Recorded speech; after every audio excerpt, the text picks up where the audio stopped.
Boa noite, a TV PT está no ar e hoje nós vamos falar sobre a falta que o programa Mais Médicos faz neste momento de epidemia do coronavírus.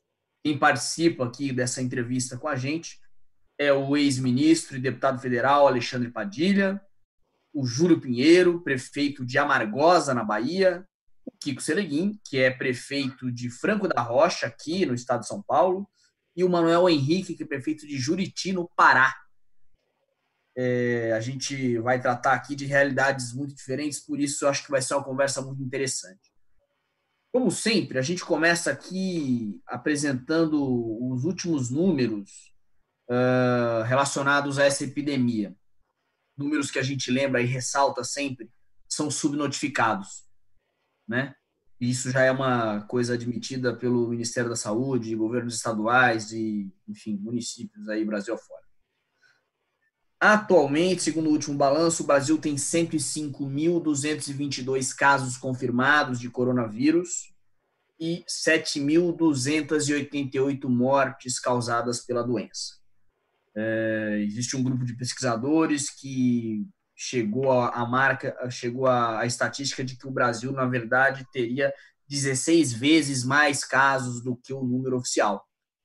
Enfim, enquanto a gente não sabe disso, a gente fica aqui na incerteza, algo que só é aumentado pelo governo federal. A gente vai começar essa conversa, eu vou pedir que o ex-ministro e deputado federal Alexandre Padilha explique para quem nos assiste, por favor, qual seria a importância do programa Mais Médicos num momento como esse, se ele estivesse funcionando tal como previsto quando foi criado e da maneira como vinha sendo trabalhado? Boa noite, Padilha. Boa noite. Em primeiro lugar, um grande abraço a quem nos acompanha pela TV PT. Parabéns aí ao diretor nacional por essa iniciativa. Um abraço enorme aí. O companheiro Kiko eu encontro aí com maior frequência aqui, nosso grande prefeito de Franco da Rocha. Um grande abraço ao Júlio, lá da Bahia. E um abraço especial ao Henrique, nosso prefeito de Juruti, pertinho ali de Santarém, cidade onde eu vivi durante 6 anos, coordenando o núcleo da USP, da Universidade aqui de São Paulo, lá em Santarém. E muita gente fala, viu, Henrique, que eu comecei a pensar os Mais Médicos quando eu estava aí na beira do rio Tapajós, nos afluentes do Amazonas, né? Porque a gente percebe, não só lá, mas o Kiko pode dar o seu depoimento no Franco da Rocha, da necessidade desses profissionais médicos, tanto nas áreas remotas do nosso país, no interior do Nordeste, como está o Júlio na Bahia, na região amazônica brasileira e na periferia das grandes cidades, como diz aqui o Kiko. A destruição do programa Mais Médicos tem um peso decisivo, é um dos fatores que fragilizam o Brasil para enfrentar a pandemia do coronavírus. O Brasil já é hoje o segundo país com o maior número de casos novos, o segundo país que tem o maior número de casos novos, já é o Brasil, e está em 5º lugar entre as mortes na pandemia do coronavírus, e o Brasil é muito mais frágil por conta da destruição do Mais Médicos. Por que isso? Em primeiro lugar, por uma coisa que é muito concreta e fácil para as pessoas compreenderem. Mais Médicos colocava médicos onde não tinha. Então, desde do ato maior de destruição, com o governo Bolsonaro, primeiro em dezembro de 2018, ele praticamente expulsou quase 9.000 médicos cubanos. Isso fez com, por exemplo, que a gente perdesse muitos médicos na periferia das grandes cidades, nas áreas indígenas e nas áreas remotas, no sertão, no interior do nosso país. Depois, no primeiro semestre de 2019, já era governo Bolsonaro, eles retiraram os municípios da região metropolitana de renovação do Mais Médicos, que é o caso de Franco da Rocha e outros municípios da região metropolitana. Então foram 2 ataques à presença desses profissionais médicos, que eram médicos que cuidavam dos hipertensos, dos diabéticos, das pessoas que têm doença pulmonar crônica, dos idosos, visitava a casa das pessoas, ou seja, exatamente o principal grupo de risco da pandemia do coronavírus hoje. Então, a presença do Mais Médicos hoje não teria só um papel imediato de ter o médico ali na unidade de saúde, reduzindo a necessidade da pessoa ir para o hospital, para um pronto-socorro, para uma UPA, ou até mesmo para o leito de UTI, porque cuidaria mais precocemente dessa pessoa. Mas a ausência do Mais Médicos ao longo de todo o ano passado faz com que a pessoa que tenha diabetes, que tenha pressão alta, que tenha doença pulmonar, chegue agora no momento da pandemia mais castigado, sem a sua saúde tão bem preservada. Isso vai ter impacto direto, inclusive, no risco de casos graves. Isso é uma perna do Programa Mais Médicos, né, um eixo do Programa Mais Médicos, que era levar médicos onde não tinha.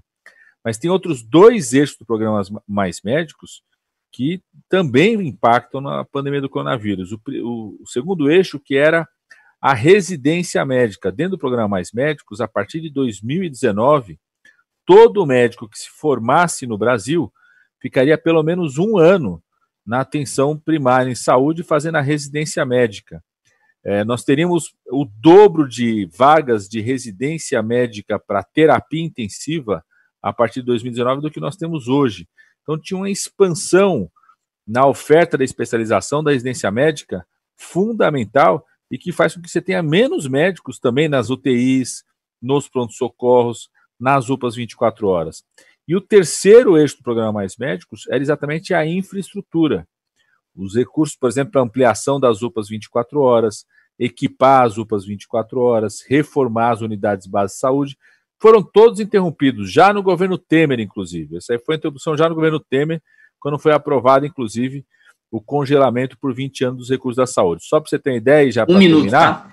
Só para ter ideia, já para terminar, hoje, 62% dos leitos de UTI que existem no SUS foram criados entre 2009 e 2015. Ou seja, o segundo governo do presidente Lula e o governo da presidenta Dilma. Ou seja, esse trecho de governos criou mais leito de UTI do que todos os outros presidentes da República juntos para o Sistema Único de Saúde. Dos 2.500 leitos de UPAs 24 horas que nós temos no Brasil hoje, mais de 90% deles foram abertos durante os governos Lula e Dilma. Dos mais de 5.800 leitos de cuidados críticos intermediários, que é quase uma UTI lá no hospital, 5.800, mais de 95% foram criados durante os governos Lula e Dilma. Ou seja, a interrupção do Mais Médicos pelo Bolsonaro se somou, né, como se fosse uma doença a mais ao congelamento de 20 anos dos recursos da saúde feito pelo Temer. O Bolsonaro era deputado na época e votou a favor desse congelamento, tanto o Bolsonaro quanto o seu ex-ministro da Saúde. Obrigado, ministro. Eu vou passar a palavra agora para o Manuel Henrique. Eu acho interessante que a gente tem aqui, como eu já disse no início, realidades muito diferentes, né? De Franco da Rocha, de Juriti e de Amargosa. E eu gostaria de que os prefeitos, começando pelo Manuel Henrique, falassem sobre como aí, na sua cidade, você sentiu essa, vamos dizer, essa destruição do Mais Médicos. Boa noite. Boa noite, Pedro. Boa noite, prefeito Júlio Pinheiro, de Amargosa, na Bahia. Boa noite, prefeito Kiko, de Franco da Rocha, São Paulo. Boa noite ao nosso queridíssimo deputado, ex-ministro da Saúde, Alexandre. Como já disse, foi morador desta região aqui, cidade de Santarém, como base, conhece bem a realidade. Estamos aqui no outro extremo, né, do estado de São Paulo, estamos aqui na região norte, realidade bem diferente do resto do Brasil. Acho que a realidade dessa mudança do programa Mais Médico, que foi um programa naturalmente que trouxe um alento para os municípios, como somente os municípios mais distantes, seja o Nordeste, somente Norte e Nordeste, municípios que não conheciam a realidade de ter um médico presencial, que passaram a ter a partir da concepção do Mais Médicos, né? E hoje, com essa mudança, a partir do governo, acho que o Brasil vive realidades diferentes. No nosso caso aqui, com o fim do Mais Médico, a partir dos médicos cubanos, que é o que nós temos aqui, né? Ficamos um tempo já na nossa gestão, desde 2017, aliás, desde a mudança do governo, por um tempo sem médicos, mas depois nós tivemos aqui, nós temos 5 médicos hoje do programa do Mais Médico, mas eu sei que não é a realidade da maioria dos municípios do Brasil, né? De qualquer maneira, o programa Mais Médico, acho que é bom te enfatizar que, a partir da sua concepção, ele trouxe a realidade da presença dos médicos em muitos municípios que não conheciam. Nós temos aqui uma realidade muito próxima do nosso município, que é o caso de Terra Santa, Faro, né? Municípios que não ficam à margem do Rio Amazonas, são mais centralizados, onde tem que pegar igarapés. Eu não conheço exatamente a realidade deles, como é que está a situação do Mais Médico, mas são municípios que têm mais dificuldades, né, no atendimento de saúde. Então, o programa Mais Médico, nós temos no Pará hoje cerca de mais de 60 médicos cubanos que estão morando no Pará, tinham que estavam aqui em Juruti.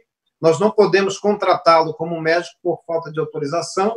Ele estava trabalhando com a gente na farmácia básica e foi chamado recentemente pelo governador num contrato que está fazendo com o Mais Médico, mas está em Belém, conversei com ele hoje, e ainda não está podendo prescrever por conta da autorização, né, em função da posição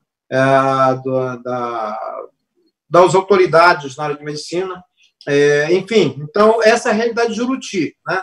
Nós temos os 5 médicos, houve a reposição gradativa, mas eu sei que não é a realidade do Brasil, não é a realidade de muitos municípios do Pará e, assim, daqui da região norte, Pará e Amazonas, principalmente. Tá certo, obrigado, prefeito. Júlio Pinheiro, e aí, em Amargosa, como é que fica a situação diante do desmonte do programa Mais Médicos?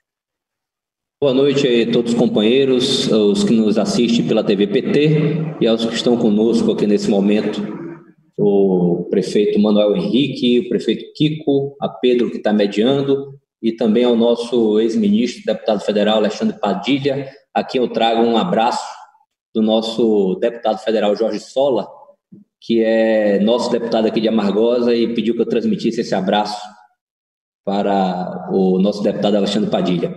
Bem, Amargosa é uma cidade do interior da Bahia que tem aproximadamente quase 40 mil habitantes e não está tão distante da capital Salvador. Nós estamos a 240 quilômetros de Salvador.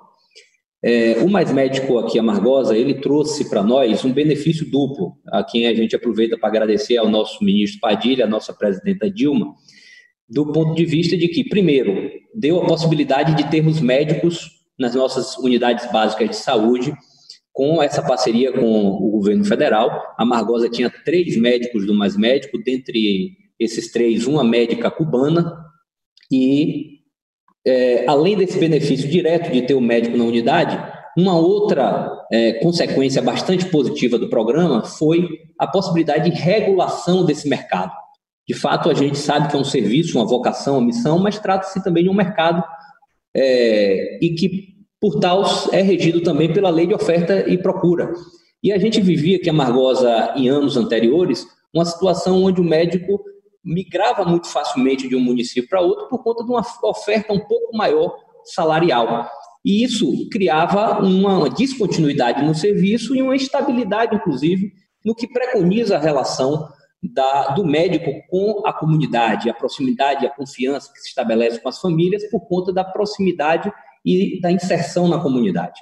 Então, esse programa trouxe esse benefício duplo e, infelizmente, com esse desmonte pelo qual o país está passando, desde o golpe que a presidenta Dilma tomou, incluiu também esse programa por um viés extremamente ideológico do governo que assumiu o Brasil recentemente. E isso tem levado um prejuízo muito grande do ponto de vista da desestruturação das políticas públicas por conta da emenda do teto do gastos e outras tantas políticas públicas que estão sendo estranguladas, e o Mais Médico entrou nesse rol dos alvos desse governo que é extremamente danoso ao país. Com isso, a Amargosa ficou, agora na nossa gestão, em alguns momentos, com unidades de saúde da família sem médicos, por conta do fim, da extinção do programa Mais Médico.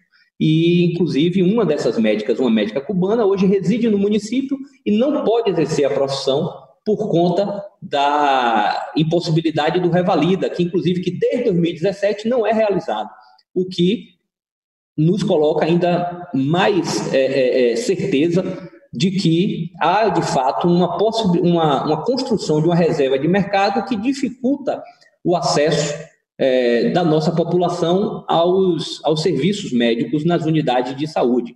A situação aqui ainda não é pior, porque uma outra política do nosso governo do PT, do governo do presidente Lula, que foi a ampliação das unidades, das universidades, das instituições de ensino superior, a nossa região recebeu a UFRB, foi a primeira na Bahia desse processo de ampliação das universidades federais e de uma outra diretriz do governo, que é de interiorização das universidades, o que possibilitou um aumento da formação de quadros de médicos na Bahia, porque, para você ter ideia, a Bahia antes do PT, tinha uma única universidade federal. Olha, o estado do tamanho da Bahia, a população da Bahia, tinha uma única universidade federal. Depois de Lula, se eu não me engano, já são 6. E a nossa região recebeu a Universidade Federal do Recôncavo, que tem em Amargosa um campo de formação de professores, mas na cidade vizinha tem o curso de medicina e os cursos de saúde. Com isso, para você ter ideia, recebemos 2 médicos desses recém-formados, foram contratados pela prefeitura, os 2 filhos de Amargosa, filhos da classe trabalhadora da nossa cidade. Depois disso, esses 2 foram para a residência, nós contratamos mais 2, também formados, já pela segunda turma de medicina da UFRB, do campus aqui da nossa região, e, mais uma vez, dentre essas 2, uma filha de Amargosa, filha de um agente comunitário da zona rural. Para você ter ideia, dos 4, 3 médicos formados por uma universidade implantada por Lula, do processo de interiorização. Então, o contexto hoje é esse. Para você ter ideia, dos 3 médicos que nós teríamos que ter do Mais Médico, até o dia de hoje, nós estávamos sem um desses médicos, uma unidade, faltando um médico para atender a população e, como o ministro Padilha falou, deixando a população sem assistência imediata e sem esse acompanhamento, porque a Covid já mostrou que quando tem outras comorbidades, a gente entra num risco muito maior de agravamento da doença e, com certeza, essa população que fica sem essa assistência vai, sem dúvida alguma, correr muito mais risco do que famílias que têm o acompanhamento e que a saúde está mais estabilizada. Tá certo. Obrigado, prefeito. Agora eu passo a palavra para o prefeito Kiko, e eu acho interessante porque Franco da Rocha é uma cidade que está na região metropolitana de São Paulo, uma situação bem diferente de Amargosa e de Juruti. Como é que é aí para Franco da Rocha? Como é que foi para Franco da Rocha essa destruição do programa Mais Médicos? Boa noite, Pedro. Boa noite, Júlio, Manuel, meus colegas aí de prefeitura, o Padilha, nosso sempre ministro, agora deputado. Dizer que é difícil não ser repetitivo depois aqui da fala dos nossos companheiros. Eu vou procurar tentar tratar de outros aspectos para não ficar uma coisa repetitiva. Aqui em Franco da Rocha, como nós estamos do lado de São Paulo, pode parecer que a oferta de médico aqui, diferente de outros, do que a gente chama do fundão do Brasil, é muito melhor, porque você tem essa proximidade com a capital, né? Mas tem esse aspecto, o Padilha enfatizou bem no início, de que a periferia das grandes cidades tem tanta dificuldade em ter acesso a profissionais do que os fundões do país. Aqui não é a questão da falta do profissional, em tese, morando nas proximidades, mas é uma questão de mercado, né? O Júlio ressaltou um aspecto fundamental do programa, que é isso. Quando você criava a bolsa pela estada do profissional numa determinada unidade básica, você não só garantia uma injeção direta de recurso no caixa da prefeitura, ou seja, deixar de pagar o profissional, porque o governo pagava a bolsa, a prefeitura só complementava com auxílio moradia, enfim, e alimentação. Aqui em Franco da Rocha, por exemplo, nós chegamos a ter 19 médicos, dos 19, 16 cubanos. Isso significava uma injeção de recurso na minha cidade de 2 milhões ao mês. Estamos falando em quase 24 milhões de reais ao ano de investimento na saúde. Isso significava, na época do programa, pelo menos 1/3, 1/4 do orçamento de saúde da minha cidade. Então, isso foi fundamental, porque tinha essa questão do recurso direto na veia e a garantia da prestação do serviço pelo profissional.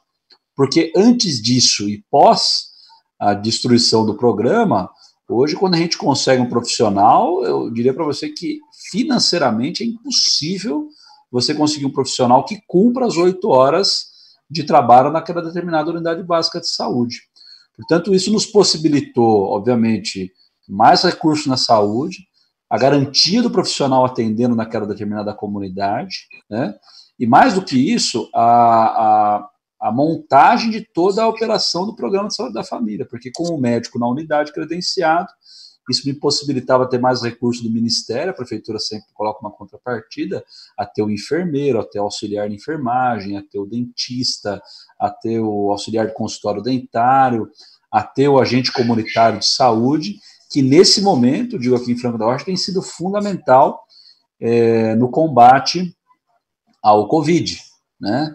Porque a primeira e grande estratégia, e a principal aqui no Brasil, foi o isolamento residencial lá no início, antes ainda do isolamento social, ou seja, se identificava o cidadão com algum aspecto da doença, você tinha que fazer o isolamento residencial. E como é que isso foi possível? Tendo uma equipe completa na unidade básica de saúde, né? Então, as cidades que tiveram a chance, com o programa Mais Médicos, de ampliar e estruturar a sua rede de atenção básica, agora elas estão muito mais preparadas para combater a Covid. Eu tive aqui um problema recente, de 2 anos atrás, a Grande São Paulo, em particular a região norte da Grande São Paulo, foi o epicentro de febre amarela, né? Padilha acompanhou aqui conosco a diferença, obviamente, que a febre amarela tinha uma vacina, mas mesmo com a vacina tinha dificuldade tremenda aqui de vacinar a população. E ter a saúde, a atenção básica estruturada foi fundamental para isso. Então, hoje, o programa ele acaba, basicamente acaba, e o mais grave, Pedro, eu penso que para mim é o seguinte, ele acabou por um capricho ideológico. Ele não foi substituído por nada. Porque todas as ações do atual governo, no sentido de tentar substituir por outros médicos, não deu em nada. Abriram-se outros chamamentos e o fato objetivo, não sei a realidade dos meus colegas aí prefeitos, é que a gente não conseguiu nem de perto estruturar o programa, em particular com a presença de médicos aqui na região, como era antes. Então a gente perdeu muito, isso onerou o caixa da prefeitura, porque está buscando outras alternativas para não deixar a população sem médico, e obviamente perdeu o Brasil, que tinha aqui 16, 17 mil médicos cubanos completamente comprometidos com o trabalho, que ofertavam à população consultas aí na área de geriatria, pediatria, ginecologia e clínica médica cotidianamente nas comunidades mais pobres e distantes do país. Certo, obrigado, Kiko. Eu gostaria agora de partir para um outro ponto, que é o seguinte. Eu estava, antes da entrevista, né, pesquisando aqui para essa conversa, e aí eu estava vendo, o Brasil já passou a China em número de mortes, né, está muito acima dos outros países da América Latina, mas ainda está muito distante da realidade de países da Europa, como França, Itália. A França, por exemplo, teve 25 mil mortes. O Brasil, a gente acha que está em 7.200, 7.300, mas a gente não tem certeza, né? E aí a gente tem esse problema com relação ao isolamento social. E se prefeitos e governadores tentam implementar, o governo federal trabalha no sentido contrário. E não só trabalha no sentido contrário, como trabalha para atrapalhar essa tentativa de manter o isolamento social. O próprio ministro da Saúde anterior, Luiz Henrique Mandetta, começou a brigar com o Bolsonaro e foi mandado embora. O atual, ninguém dá muita bola porque ele fala ainda, mas ele já falou que o distanciamento social é a ferramenta mais importante e chegou a dizer, inclusive, que o Brasil está num voo cego. Então, eu queria ouvir do Alexandre Padilha, por favor, como é que é essa descoordenação total que a gente vive? Quer dizer, o quanto isso prejudica o país, o quanto isso nos leva para a beira do precipício, né? E o quanto isso atrapalha a política sanitária do país. É decisivo, né? Na semana passada, a Organização das Nações Unidas, a ONU, fez um grande relatório de críticas aí aos países em geral, de alguns aspectos. Só que em relação ao Brasil, eles resolveram fazer um capítulo à parte e classificar o Bolsonaro com uma postura genocida Aliás, eles acataram a denúncia que foi feita por mim, pelos meus colegas que também foram ministros da Saúde, Humberto Costa e Arthur Quioro, onde nós apontamos, né, os vários aspectos, as atitudes de Bolsonaro, tanto atitudes que não mandam recursos para os municípios, não mandou máscaras, não mandou equipamento de proteção, não levou nenhum médico a mais para os municípios, não ajudou as regiões e os estados a montar os seus leitos de UTI, das ruas, estimula a retomada do comércio, fazem carreatas, né? Certamente aí o Júlio, o Henrique e o Kiko têm sofrido essa pressão. Então, Bolsonaro tem uma postura absolutamente genocida, e esse é um capítulo à parte na avaliação que o mundo inteiro faz. Sendo o Brasil, nesse momento, o grande epicentro de crescimento de casos. Nós estamos em segundo lugar em número de crescimento de casos novos e estamos já em quinto lugar em relação às mortes. Só que tem uma diferença. Todos esses países, número de mortes, já acabou o inverno deles, já estão há um mês na primavera, e a gente começou o outono agora, vão ter mais 2 meses pelo menos de outono, né? Mais um mês, um pouco de outono, e depois 3 meses de inverno. Então o Brasil está a reabertura. Só para vocês terem ideia, eu tenho dado da cidade de São Paulo, viu, Kiko, Henrique e Júlio, mas é possível que esse dado esteja presente em outras regiões já. Na cidade de São Paulo, até o dia 24 de abril, a gente vinha reduzindo o crescimento não o crescimento de casos, mas o tamanho do crescimento, a curva de crescimento, que permitia uma administração um pouco melhor, inclusive dos leitos, como ocupar os leitos. Do dia 24 de abril para cá, mais ou menos uma semana e meia, voltou a ter uma explosão de crescimento. A curva voltou a aumentar, porque de 800 casos novos entre suspeitos e confirmados, a partir do dia 24 de abril passou a ser 4.000 casos novos entre suspeitos e confirmados. Então, tem uma mudança na tendência que é provocada pela atitude do Bolsonaro. Tá certo. Obrigado, Padilha. Eu gostaria de ouvir dos nossos colegas prefeitos aqui como é que está sendo, em cada uma das suas cidades, a tentativa de implementar o isolamento social, quais as medidas estão sendo tomadas e de que forma que essas medidas têm sofrido resistência a partir do posicionamento que o presidente da República vem tomando e vem incentivando a população a desobedecer as medidas. Então, começando pelo Henrique de Uruti, por favor. Bom, acho que é importante a gente registrar que, infelizmente, eu tenho muito respeito pela relação institucional, naturalmente, respeito pelo governo do Estado, pelo presidente da República, mas não há como a gente não deixar de dizer que, lamentavelmente, quer dizer, este país essas medidas necessárias de isolamento deveriam estar sendo lideradas pelo nosso presidente, né? Que anda na contramão exatamente daquilo que se precisa fazer. E aí o que acontece? Acho que cada município, de acordo com a sua realidade, vai tomando as medidas. Nós aqui, a partir do dia 18 de março, passamos a publicar a suspensão das aulas, criamos um comitê de crise, onde tem uma composição de todos os segmentos da sociedade, o Ministério Público, Polícia Militar, Polícia Civil, entidades, enfim. E a gente delibera exatamente a partir de discussões que nós entendemos que são medidas necessárias na realidade do nosso município. O nosso município, como já foi dito, é aqui do estado do Pará. Registrar que nós fazemos fronteira com o estado do Amazonas. Nós estamos muito mais próximo de Manaus do que da nossa capital, Belém, né? O acesso da população de Juruti é para Manaus, não para Belém, que é de barco, é muito mais próximo. E o nosso vizinho é Parintins, que tem muitos casos, né, já confirmados, e, no caso, alguns óbitos, né? Proporcionalmente, nós temos aqui ainda 6 casos oficialmente confirmados, mas já tivemos 2 óbitos, então, proporcionalmente, é alto, isso nos preocupa. O governador tomou medidas no sentido de fechar as fronteiras, a Polícia Militar passou a atuar, isso certamente nos ajudou muito, quanto a essa entrada de passageiros que são moradores da região, no caso aqui de Juruti, que vêm de Manaus, então isso impediu que as pessoas viessem para cá, E nós tomamos outras medidas a partir de decretos que nós publicamos, né? Enfim, então, tomamos medidas necessárias que nós temos conseguido, até certo ponto, com que haja parcialmente esse isolamento social, né? Na contramão disso, infelizmente, aí o nosso presidente, né? Eu fiquei estarrecido quando vi aquela criança correr para abraçá-lo lá na rampa do Planalto. Nossa, é aquilo tudo que não poderia acontecer. Quem deveria estar dando exemplo está indo na contramão, e isso naturalmente instiga, né, incita as pessoas a irem na contramão daquilo que está sendo feito.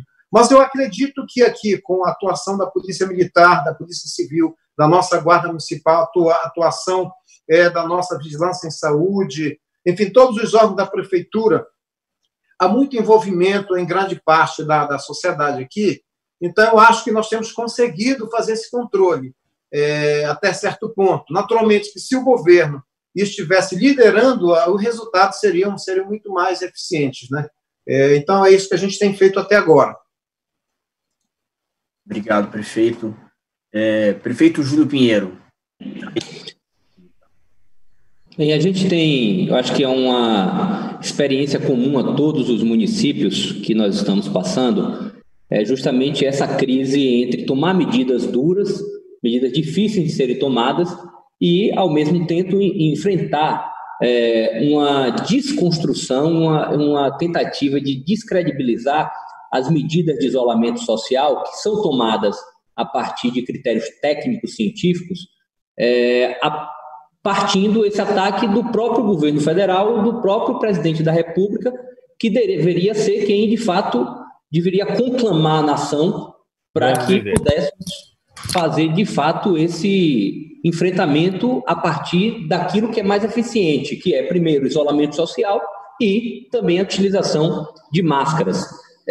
De fato, a gente vê hoje uma negação da ciência, uma negação da técnica, por parte de evento político, cultural, religioso, que possa aglomerar pessoas, a suspensão de atividades comerciais e de serviços. São medidas duras, difíceis, mas que são necessárias para enfrentar essa crise de saúde e que, infelizmente, a gente não vê, do ponto de vista do governo federal, a possibilidade do presidente Bolsonaro, que, como eu falei, tem sido o principal entrave do estabelecimento dessas estratégias de isolamento e de restrição de fluxo um pouco mais confortável que os demais colegas, porque aqui nós temos um governador que tem feito o trabalho de liderar a sociedade da Bahia, os poderes públicos, as organizações, para o enfrentamento dessa crise com as medidas que precisam ser tomadas.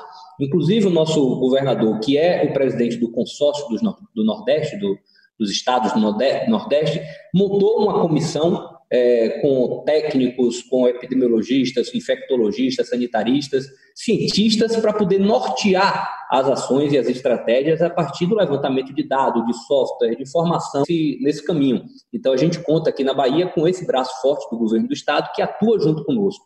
Mas, sem dúvida alguma, tem sido uma crise difícil de enfrentar por conta dessa polarização, dessa politização de algo que é técnico, que é científico e que, infelizmente, tem sido levado por esse caminho pelo presidente da República. Aqui em Amargosa, por exemplo, nós fizemos todas essas medidas, inclusive de restrição das atividades comerciais e de serviços, e quando o presidente, toda vez que ele vai a público e dá uma declaração diferente disso, a pressão volta a crescer, porque é o mandatário maior do país. Enquanto a gente vê outros chefes de estados pelo mundo afora tomando atitudes duras e dirigindo e liderando o processo de isolamento social, aqui no Brasil a gente tem que fazer o papel que deveria ser do presidente da República, emprestar a nossa credibilidade, a nossa relação com o povo, para poder, de fato, convencer a população que é necessário.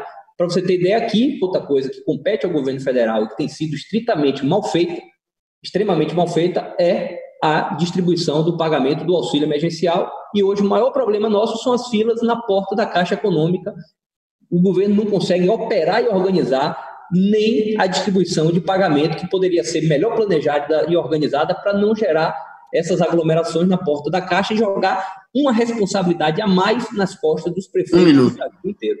Então, de fato, é realmente uma crise que a gente precisa enfrentar não só o vírus, mas enfrentar a irresponsabilidade, a falta de conhecimento e a incapacidade do presidente da República num momento tão difícil, onde a gente precisaria estar unindo força, precisaria estar dando as mãos de todas, como falou o prefeito de Juruti, respeitando as instituições, respeitando os mandatários, unir forças para, de fato, a gente poder fazer um enfrentamento coordenado, organizado, em todas as frentes necessárias, que é o que, de fato, vai dar resultado, que tem dado resultado pelo mundo afora. Os países e as regiões que tomaram as medidas de isolamento, de restrição e de controle da transmissão a partir dessa restrição de fluxo e aglomeração, tiveram, de testagem ampla da população, tiveram resultados. O Brasil está fazendo tudo ao contrário disso, com a liderança do presidente da República, nos levando para um abismo sem testagem, sem isolamento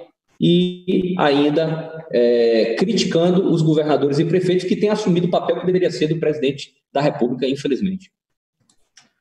Obrigado, prefeito. Kiko, o senhor conversou outro dia aqui com a gente na TVPT, o prefeito de Araraquara, né? Junto com a Dinha.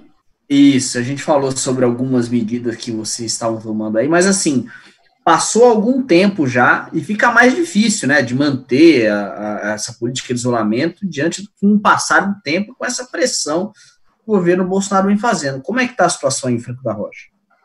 Bom, primeiro que essa postura do presidente é uma postura covarde. Eu fico imaginando uma pessoa que teve um ente querido que veio a óbito ou quase a óbito por conta do coronavírus, assistir essas declarações que ele faz na televisão. É covarde porque é típico de quem mede o mundo com a própria régua, ou seja, diz que é uma gripezinha porque ele sabe que se ele precisar da UTI, ele vai ter lá todo o aparato de saúde para atendê-lo, ou seja, não tem o mínimo de sensibilidade de entender que o Brasil vive milhões de realidades distintas e, na maioria delas, sem ter acesso a serviço público, né? E segundo, porque ele está usando a pandemia para continuar o que ele faz, ou seja, ele não quer governar o país, ele quer ficar em cima do palanque o tempo todo, porque governar o país significa assumir responsabilidade. Essa medida mais dura, que é o isolamento social, é óbvio que nenhum prefeito faz isso querendo. A gente vai pagar o preço disso também, obviamente. À medida que você diminui a atividade econômica, isso afeta diretamente no orçamento das prefeituras, que têm os seus compromissos com pagamento de servidor, políticas públicas, enfim, em pleno ano eleitoral. Ninguém está fazendo isso para sabotar governo, ninguém está fazendo isso porque é o remédio amargo que tem que tomar para salvar a vida. Agora, o debate que tem que ser posto nesse momento, que o presidente é covarde por conta disso, que ao invés de dizer, na real, para a sociedade, quantos leitos de UTI tem à disposição da comunidade? Porque é isso, obviamente, que vai dar o ritmo da abertura da atividade empresarial ou não. Se o Estado conseguir se organizar para ter os leitos de UTI, para que todos sejam atendidos quando ficarem doentes ou forem contaminados, não tem nenhum problema o comércio funcionar. O fato objetivo é que ele não tem uma estratégia, não tem um plano. O ministro da Saúde que ele nomeou agora, nem a retórica do Mandetta ele tinha, porque a gente fica... A sociedade pintou no Mandetta um bom ministro, mas não sei o que o Padilha acha, mas na minha opinião é o seguinte, ele só era bom porque ele era o mínimo razoável, porque vamos combinar que o Ministério não apresentou solução nenhuma para a gente. Queria perguntar aos prefeitos quantos respiradores o Ministério mandou para cada uma das cidades, ou se conhece algum prefeito que recebeu algum respirador ou uma palavra de estratégia de como é que lida com o problema, né? Então, veja bem, era possível hoje, a gente está vivendo uma situação completamente diferente com relação ao isolamento social se tivesse uma política estratégica do governo federal. Por exemplo, o epicentro da doença é São Paulo, e talvez 10 cidades que têm um voo internacional no país, né? Manaus, Fortaleza, Rio de Janeiro, Brasília. Obviamente que você tem cidades do Brasil que não tem caso de Covid. Se você tivesse uma estratégia nacional de isolamento, vamos fazer uma política de isolamento para São Paulo, para o Rio, para Fortaleza, Manaus, vamos conter a doença nesses epicentros aqui, vamos oferecer, não precisa fazer um isolamento brusco. O que aconteceu é que o governo federal não deu nenhuma linha, cada governador e prefeito foi fazendo a sua maneira, né? E os governadores e prefeitos não estão errando. O fato é que o remédio ele não precisa ser tão amargo para dependendo da região. Para São Paulo tem que ser, é o epicentro da doença. Aqui, Franco da Rocha tem 50 mil pessoas todos os dias que vão daqui para a capital. Ou seja, uma bomba de transmissão, o que acontece nas cidades do ABC, da região leste da capital. Ou seja, então a grande São Paulo teria que ter um tratamento diferenciado. Se o governo federal tivesse lá atrás, no começo da crise, ter tido uma política estratégica, por exemplo, de atuar com mais firmeza em algumas regiões, nós não precisaríamos dosar esse remédio amargo para todo o território nacional. Né? Ao invés, por exemplo, a gente está adotando políticas com a máscara, que a OMS no começo não dava se de direita ou se de esquerda na hora de contaminar, né? E você vê o presidente desviando o debate, fazendo um debate insano, completamente insano, e não fazendo um debate real, que é o seguinte: quantos leitos nós vamos ter para atender a população, quantos respiradores tem, porque só a partir daí a gente pode reabrir o mercado e voltar à vida como era antes. Obrigado, Kiko. Agora eu acho que a gente pode passar por um ponto, e eu gostaria de ouvir a opinião de todos sobre isso, com as diferentes perspectivas de cada uma das regiões e também do deputado Alexandre Padilha, ex-ministro, que é o seguinte: muito se fala assim, agora a população vai perceber a importância de se investir no SUS, a importância do Estado na economia, enfim. Eu queria que vocês dissessem para mim como é que está sendo na cidade de vocês, e o Alexandre Padilha também falasse, comentasse, sobre, obviamente, a importância da defesa do SUS e do Sistema Único de Saúde para a vida de cada cidadão, mas se realmente a gente pode chegar num ponto agora das pessoas perceberem a importância que tem o Sistema Único de Saúde. Eu diria que essa é uma luta política, e eu vou lutar, torço para que essa percepção seja maior e vou lutar por ela. Se até o Mandetta, que era anti-SUS, anti-mais médicos, passou a usar o colete do SUS na pandemia, eu sempre vi o Henrique, Kiko e Júlio, eu digo que tem o Mandetta AC e DC, antes do coronavírus e depois do coronavírus. Se até ele se converteu ao SUS, deu até uma entrevista outro dia falando que o problema é que a elite é escravocrata, se até ele mudou de posição, eu acredito que a gente possa avançar nesse debate com a população. Porque tem várias situações que estão mostrando a gravidade. Por exemplo, os planos de saúde, o governo federal liberou uma conta de 15 bilhões de reais às operadoras de plano de saúde. Isso é mais do que o governo federal colocou de recurso adicional para o combate ao coronavírus na área da saúde. Ou seja, liberou mais dinheiro para os planos de saúde do que para o SUS. As operadoras de plano de saúde, para pegar esse dinheiro, elas têm que cumprir uma condição: atender quem está inadimplente nesse momento, porque muita gente está parando de pagar seu plano. Nem isso elas aceitaram. Né? Então, essa situação de como algumas operadoras tentam lucrar numa situação grave como essa, o que os prefeitos e os governadores estão sentindo na tentativa de comprar luva, máscara, equipamento, o preço está lá no alto, ou seja, muita gente tentando lucrar com o sofrimento da saúde das pessoas. Uma situação que a gente vai ter que debater, tem um projeto de lei meu, já aprovamos na comissão do coronavírus, que é a comissão especial, estamos aguardando ir para o plenário, que estabelece uma fila única entre todos os leitos de UTI públicos e privados que nós temos por região. Porque hoje já é um problema, o Henrique sabe, na região metropolitana de Belém, já está colapsado o sistema, como ele sente também isso em Manaus. Aliás, ele sente mais o impacto de Manaus até do que Belém, em Juruti. Colapsou. Né? Na cidade de São Paulo, a gente tem, na região metropolitana, 90% de internação dos leitos pelo coronavírus, dos leitos públicos, e mais ou menos 60% dos leitos privados. Então, se continuar crescendo, uma solução seria o SUS poder requisitar esses leitos privados. Está na lei, é possível fazer isso. Meu projeto de lei busca aprimorar o mecanismo da informação e de como fazer. Então, esse é um debate que nós vamos fazer, que é o debate do fortalecimento do SUS. É um debate para o Brasil e para o mundo. Não à toa, o país do mundo que tem mais casos de coronavírus e mais mortes é os Estados Unidos, onde não tem sistema público de saúde. Então, só sistemas universais públicos conseguem enfrentar pandemias como essa. Obrigado, Padilha. Henrique, como é que você vê essa situação aí em Juruti? Você acha que a população pode tomar mais consciência? Isso tem se apresentado, não? O microfone do senhor está desligado, senhor, desculpa.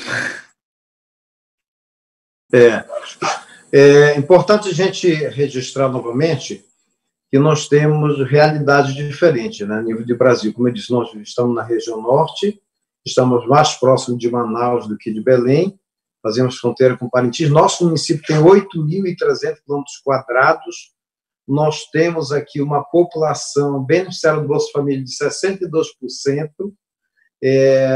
temos 285 comunidades espalhadas no entorno da sede do município, uma logística diferente. Aí temos questões, por exemplo, de aquisição de EPIs, de medicamentos. A logística para Juruti, a nossa cidade é um pouco isolada, porque nós temos aqui, do outro lado, nós temos tanto Parintins quanto Santarém, o Alexandre sabe, tem aí o Tapajós que nos separa, né? Essa logística para Juruti, o acesso é via rio, é demorada, e nós enfrentamos um problema que é a falta de equipamento. Às vezes você tem, mesmo pouco recurso, você não consegue comprar.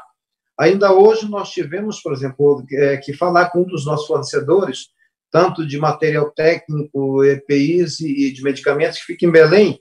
Temos um contrato, resultado de um certame, e eles simplesmente não têm o medicamento para nos entregar, incluindo medicamentos que terminaram hoje e que são essenciais para tratamento básico das pessoas aí que já estão suspeitas, né, que manifestam os sintomas de coronavírus. Mas, enfim, então a gente enfrenta essa grande dificuldade. Como eu disse, as medidas nós temos deliberado a partir do comitê. Acredito que, como nós fizemos uma composição de vários atores, inclusive as igrejas, tanto católica quanto evangélica, nós temos tido os pastores uma grande colaboração e têm nos ajudado nesse sentido, né? A não realização dos cultos, eles têm feito lives, orientando, né, os seus congregados.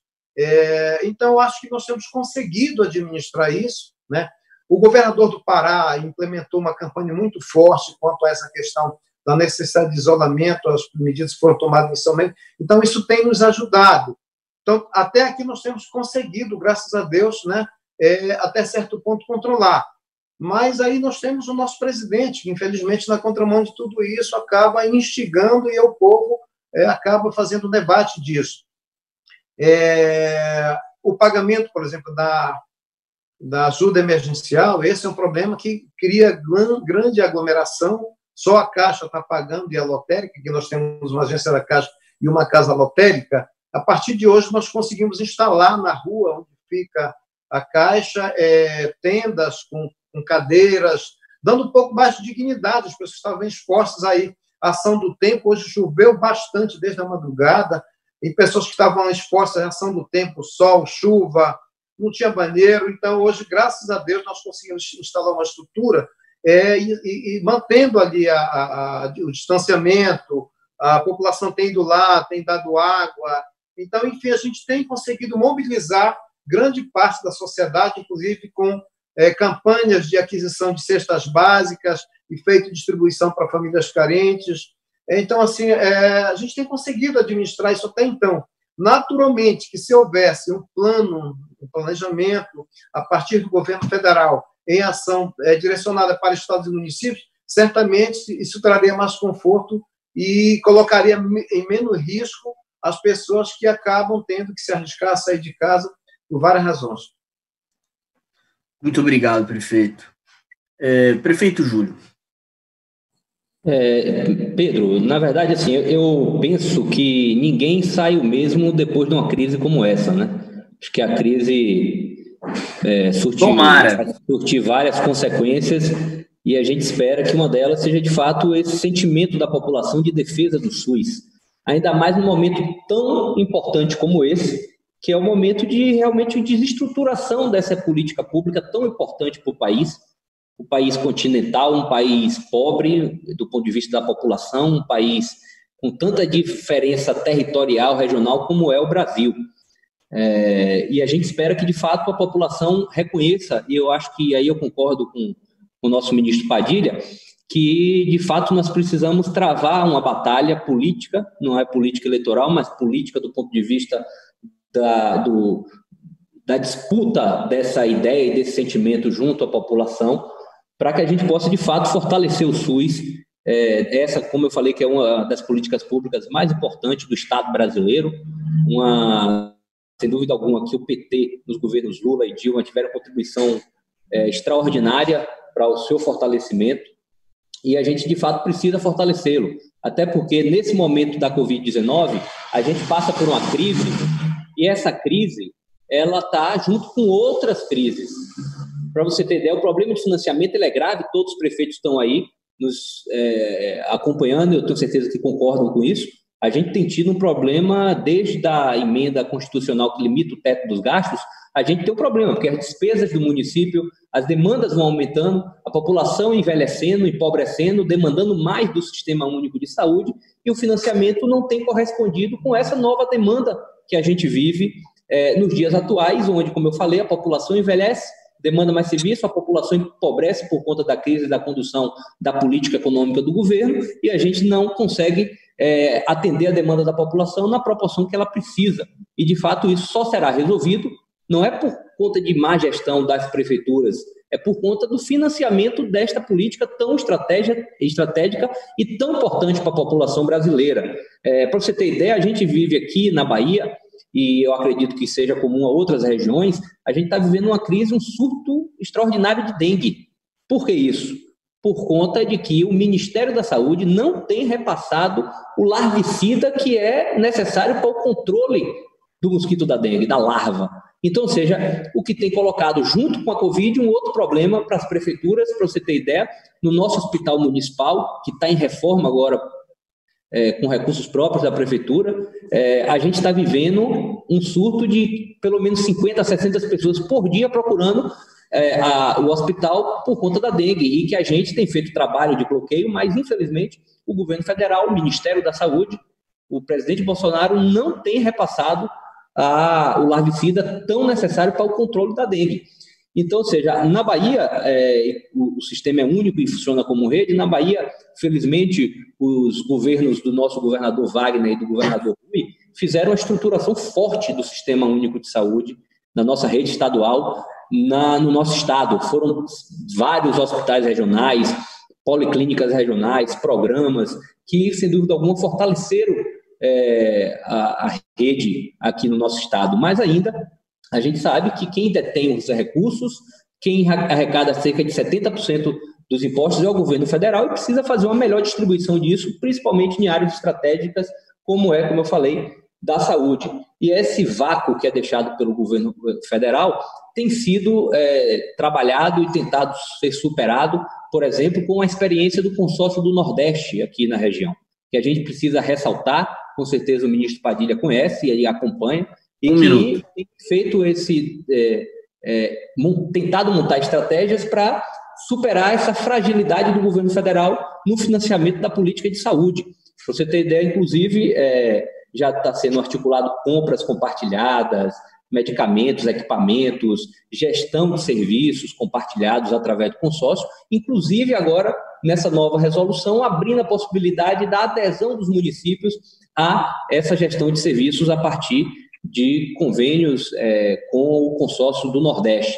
Esse mesmo consórcio, por exemplo, propôs agora uma brigada de saúde para o Nordeste de enfrentamento à Covid, que é uma proposta para recrutar médicos em último ano de formação ou médicos formados no exterior. Como eu falei, repetindo, desde 2017 não tem revalida, pelas informações que eu tenho, não tem revalida no Brasil, e a gente tem um bocado de médico formado no exterior, a gente tem médicos cubanos que ainda estão no território nacional e que não estão sendo aproveitados por conta dessa burocratização e dessa reserva de mercado corroborada pelo Estado brasileiro, e que a gente precisa, de fato, enfrentar, e o consórcio do Nordeste está, através dessa resolução de 2020, propondo isso, que a gente possa, através das universidades federais, que têm suas próprias plataformas de revalidação de cursos de graduação do exterior, ou seja, existe uma plataforma que é do governo federal, mas existe outra que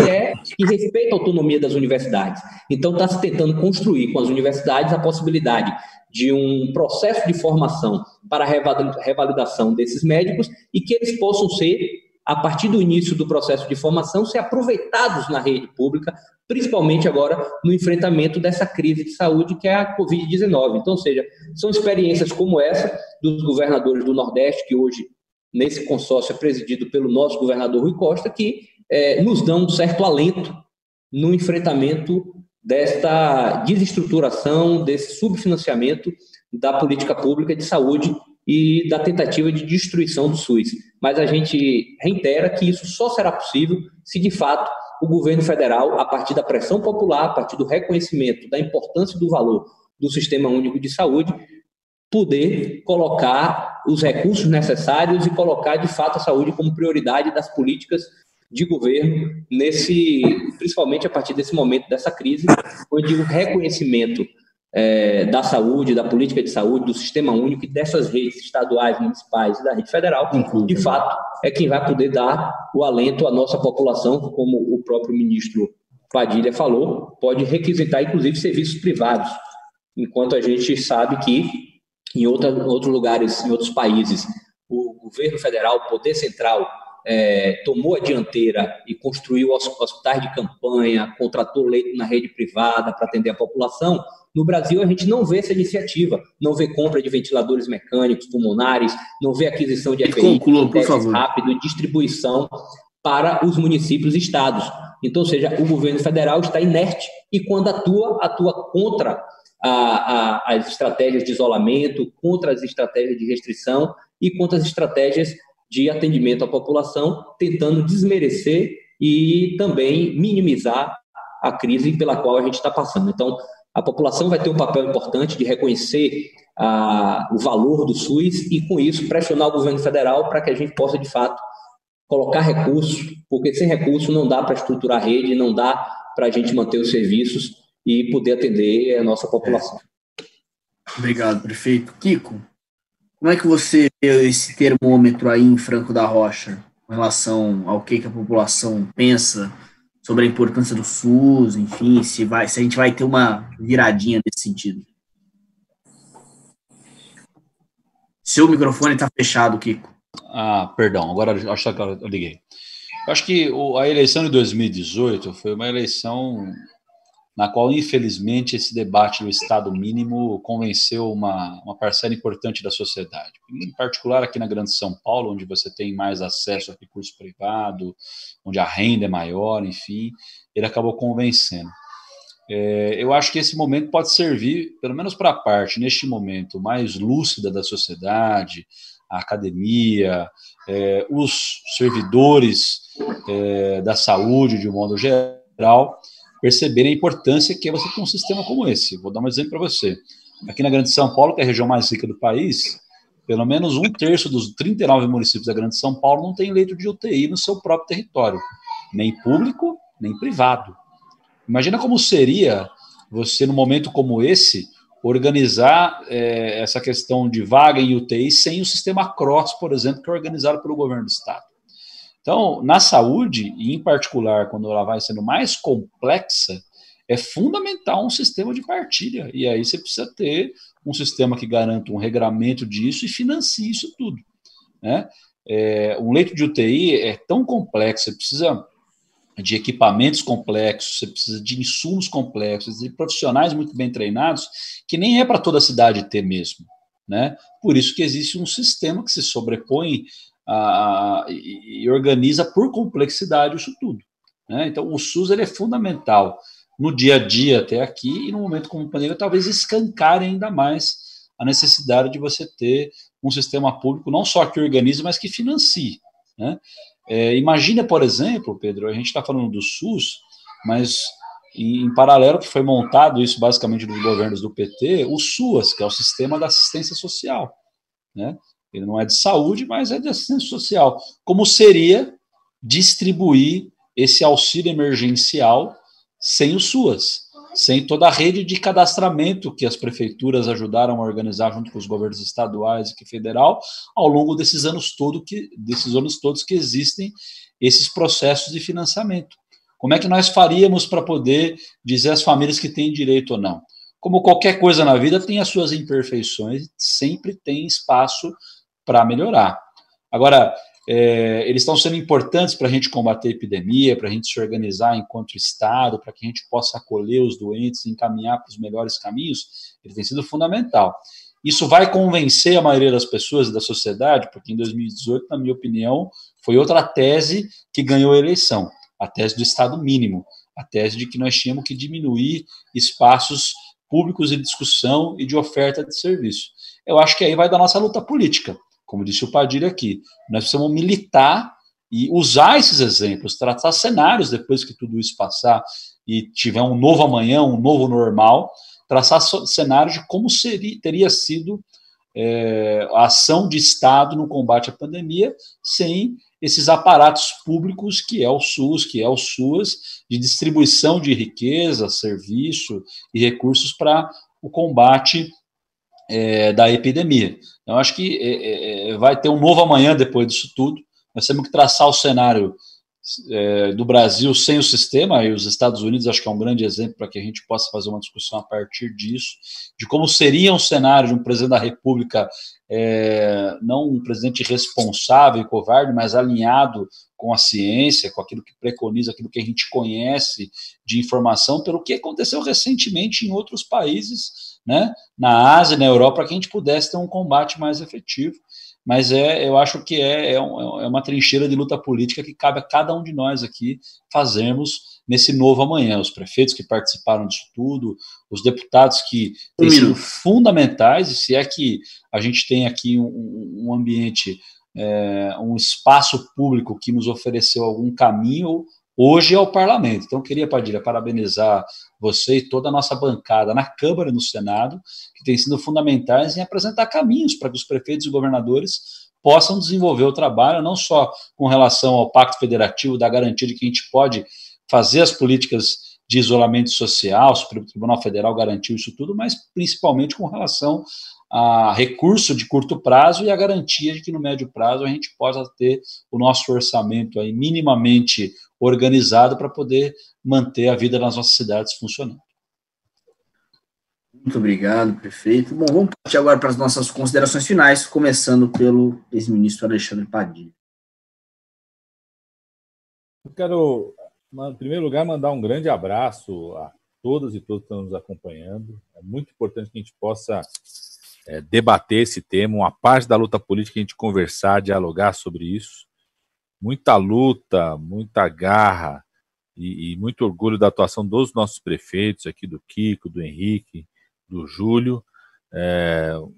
Um grande abraço aí, o trabalho que está sendo feito pelo Diretório Nacional do PT, de articulação dos prefeitos e prefeitas, e acompanha a votação, porque nós estamos lá na Câmara dos Deputados tentando aprovar um projeto aí que vai garantir mais recursos para os municípios, né? O Bolsonaro tem deixado os estados, os municípios e o povo brasileiro sem ar, literalmente sem ar, nessa luta contra o coronavírus.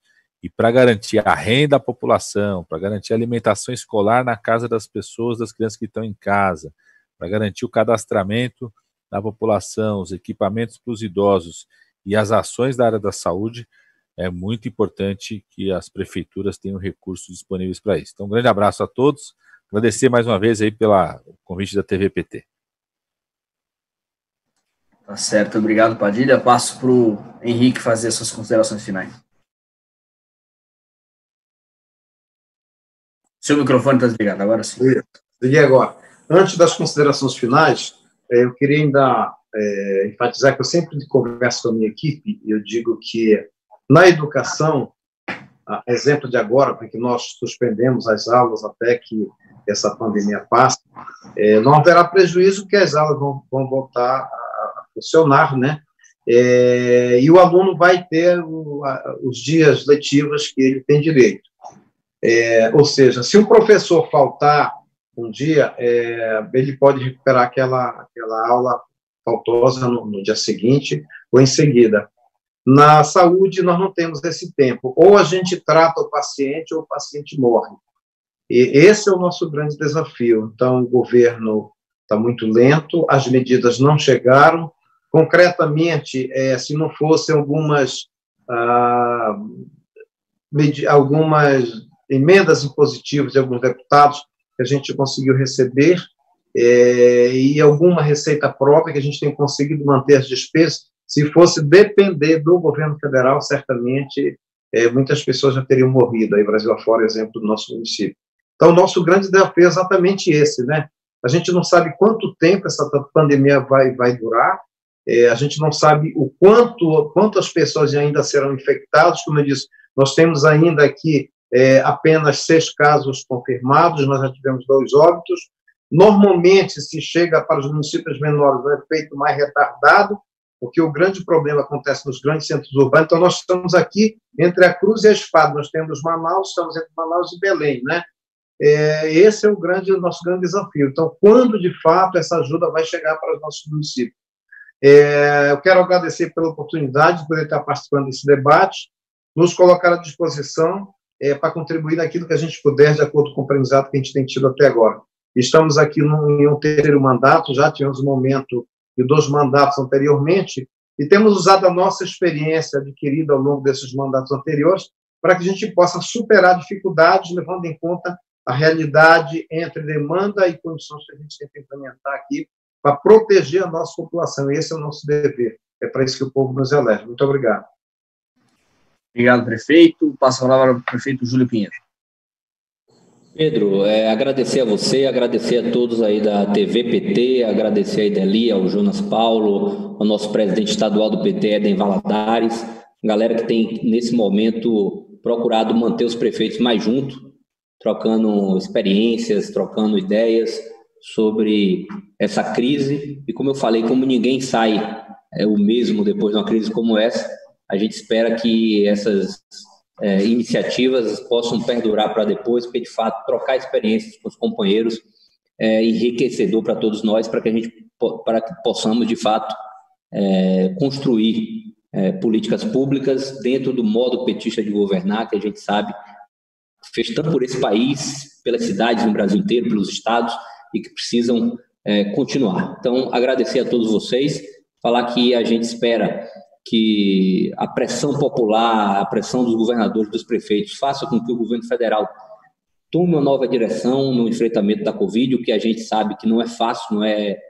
uma coisa provável, mas é necessário que a gente esteja ocupando esse espaço, os prefeitos, os governadores, como tem feito até aqui, para tentar, como eu falei, minimizar os impactos dessa crise da Covid-19, do coronavírus, nas nossas cidades, nos nossos estados, nas nossas regiões, porque se a gente for esperar do governo federal, do presidente da República, a gente vai ter um cenário ainda mais devastador, mais desastroso no Brasil inteiro. Então, de fato, é importante travar a disputa política para a valorização do SUS, para o fortalecimento do SUS nesse momento, e também as iniciativas que são tão necessárias e tão importantes de isolamento social, de restrição de circulação, de restrição das atividades econômicas no comércio, no serviço, na indústria, mesmo sabendo que esse impacto vai causar, de fato, uma segunda crise, que é a crise da economia. Mas aí entra o papel do poder central, que é a obrigação do governo federal prover de recursos financeiros, de injeção na economia de recursos para manter a economia viva no momento de crise e promover a retomada da economia quando essa crise de saúde passar. É obrigação do governo federal, é ele que tem reservas financeiras, é ele que pode emitir título da dívida, é o governo federal que pode emitir moeda, que pode lançar mão de tantas estratégias econômicas e financeiras, fiscais, para que a gente possa, de fato, enfrentar a crise da saúde e a crise da economia, que, com certeza, é uma segunda onda desta crise que vai trazer desemprego, vai trazer uma série de outras consequências e, de fato, a gente vai precisar de muita força para poder enfrentar, porque a gente sabe que o governo federal, com a direção que tem hoje, não tem essa preocupação de cuidar dos mais pobres, dos mais carentes, da população que, de fato, mais precisa, o que é a nossa história, a história do PT, a história de construção desse país a partir da nossa luta, da nossa militância e das nossas gestões nas prefeituras, nos estados e à frente do governo federal. Foi esse legado que a gente deixou de promover igualdade social, distribuição de renda e estruturação de políticas públicas e serviços públicos para o nosso povo que mais precisa. Muito obrigado, prefeito. Sempre é bom estar trocando impressões, ideias, experiências com companheiros aí de cada canto do país, porque esse país é muito grande e cada lugar tem uma experiência distinta e a gente está sempre aprendendo com isso. Dizer que é uma tarefa nossa, enquanto partido, nesse novo amanhã que vai se dar depois dessa crise do coronavírus aí, de reforçar o nosso pensamento da importância do papel do Estado para poder cuidar do povo mais pobre e ser uma ferramenta de distribuição de riqueza no nosso país e no mundo, né? Talvez essa crise aqui mostrou para a sociedade de um modo geral o quanto o Estado tem sido importante, não só no acolhimento dos doentes e quem fica mais vulnerável no epicentro da crise, mas será fundamental na retomada da economia, não só aqui no país, mas no epicentro do capitalismo, nos Estados Unidos, na Europa, enfim.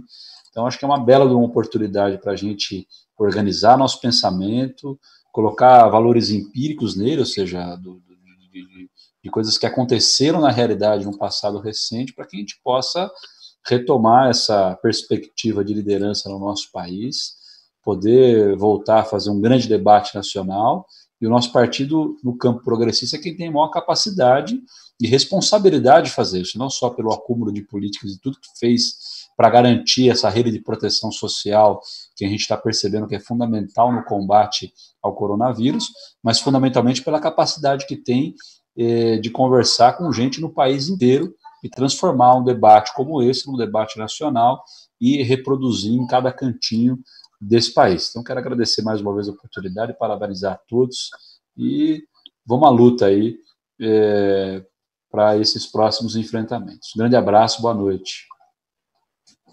Obrigado, Kiko. Bom, agradeço ao Henrique, ao Kiko, ao Júlio Pinheiro, ao Alexandre Padilha, que já saiu. Agradeço também a todos que nos assistem. Vocês puderam ver aqui que, independente das adversidades, e quando as adversidades terminarem, é fundamental a luta e a militância em defesa do Sistema Único de Saúde, dos serviços públicos, do papel do Estado. Enfim, amanhã, às 11 da manhã, a gente vai ter aqui uma conversa sobre a CPMI das fake news. Vão participar o senador Humberto Costa, de Pernambuco, a Luiziane Lins, deputada federal do Ceará, o Rogério Carvalho, que é senador do Sergipe, e o Rui Falcão, que é deputado federal pelo PT de São Paulo. Então, muito obrigado mais uma vez e até amanhã.